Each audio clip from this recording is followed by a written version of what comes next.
am feeling much, much better. Trust me. It makes me fuck it, if you'd like to know. I went to go throw up at one point, and I almost didn't make it. It was kind of embarrassing. Topic, I guess, would be just how transgendered relationships in general are similar to regular biological female and biological male relationships. Just like every relationship, all relationships, we have fights, we have disagreements, we have happy times, we have trust, we have sex, we have communication, we have everything that most relationships have.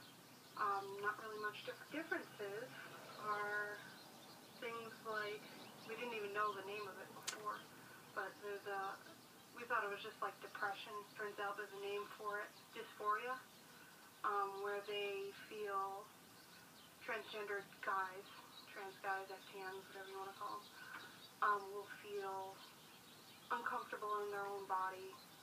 They get depressed about what certain names that people call them, which I will get into later, and just things that just make them uncomfortable with themselves. We didn't know the name of it before, but now we know it's called dysphoria. We thought it was just depression. Their self-confidence and not being comfortable with themselves is something that is hard to deal with. We have plenty of times where stop it. He doesn't want to go out. He doesn't want to do many things because he's not comfortable with himself. Before he discovered like binders, we just discovered him really like a couple months ago. He's been using like duct tape and ace bandages, and we tried like it's like a something that is supposed to be to hold your midsection for your back or something. We tried it up here, that didn't work too well. Every time you move, you heard like the Velcro like stretching and whatnot. It wasn't very good. Like we just discovered binders not too long ago, especially duct tape and ace bandages. It's very uncomfortable. You don't want to go around. It hurts when you breathe. You can't really run with it. You don't want to go like try on shirts or something because you see all the wrinkles in it. It's not comfortable. I bet it's not. And if you're with somebody who is pre-T, you've probably seen a lot of stuff that I've went through, like not wanting to be in public, not wanting to be with a lot of people all at once, not really being with anybody that you don't already know, kind of stuff like that, which is hard to do.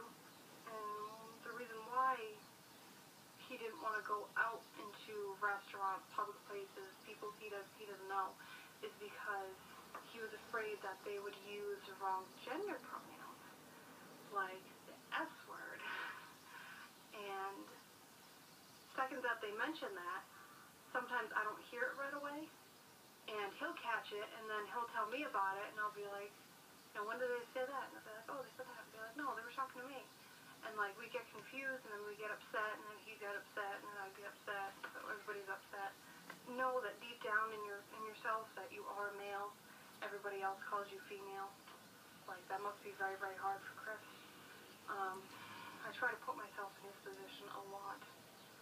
So that's another thing you need to do, is put yourself in the other person's position so that you know what they're feeling, what they're going through, and understand what they are upset about, pretty much. Also pre-T, like emotions.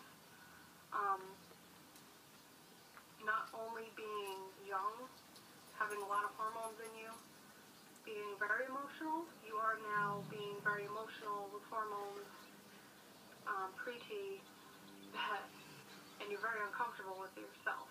And he has been very uncomfortable with himself until probably up about now, which he is about like two months on T almost or something.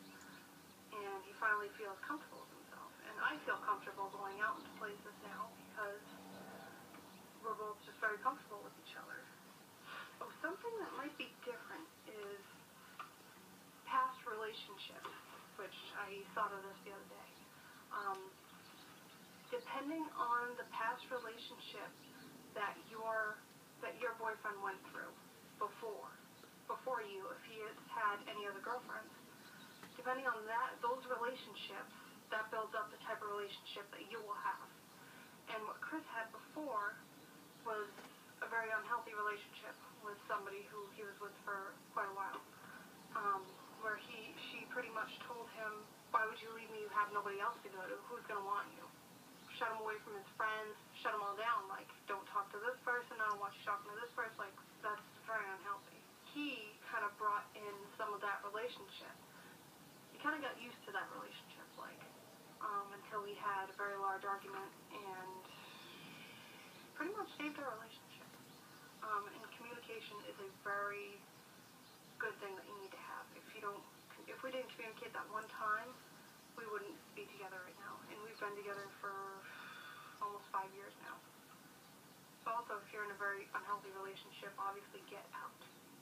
Through transition of Chris's testosterone treatments, things like that, doctor's appointments, whatnot, what have you, I've actually noticed he's more calm when he first gets his injections. He's more relaxed. He's been so much more comfortable with himself. Oh my gosh. Like, he's like, let's go to the mall. Let's go out to eat. Let's go over here. Let's eat inside the restaurant instead of eating in the car. Like, we're going out more. And it's like, I like this. This is nice.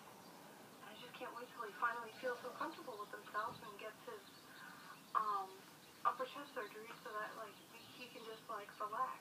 Like, nobody's going to say the wrong thing. Right now he's doing, like, bi-weekly.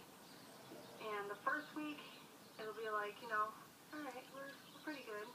And then all of a sudden, it's like the end of the first week, it's like, and it's just like, and you're going like crazy, and he's getting mad at things. He's grouchy, he's edgy, he's hungry. Oh God, if he's hungry, oh my Lord. Easily triggered, oh my gosh. I like uploaded a video for him, and like I put like one little text in, and it said like show off or something like that, like haha, very funny, because I ended up joking around too much and he got mad at me. And it kind of brought on like a whole array of all these other things that didn't even make sense. Was the first reason why he was mad at me. And changes publicly wise. We went out to the same restaurant. We went out to the same restaurant. We went out to the same restaurant twice. There was a waitress the first time and a waiter the second time. Each time, like, we didn't hear one single wrong gender pronoun for him. And the second we do, their tip ends up going way down from what it should be, like 15%, down to like $1 and maybe like, I think at one point it was like 50 cents. Like we like start bringing it down. We're like, all right, that's $1 off, that's $2 off, and then we're leaving you nothing. So actually the restaurant, like we went out twice and nobody said the wrong thing at all, which was very good. We felt awesome. Like we feel like we can go out more now. He's been noticing at work, people he doesn't know will come into work and he'll pass more as male. There were 2 people that came in. There was like a cleaning lady's boss that came in.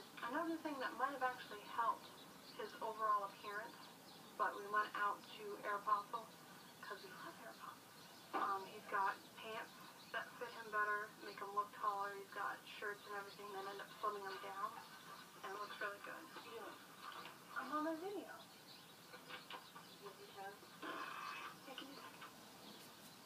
And what? Because he's wasn't chewing it. And for other people, what? For other people, if you are questioning someone's stomach, if you are questioning someone's gender, it looks like a wiki, you know. You're funny guy. If you question somebody's gender, don't say anything. Yeah. And yes, I made this up because I can rhyme really good.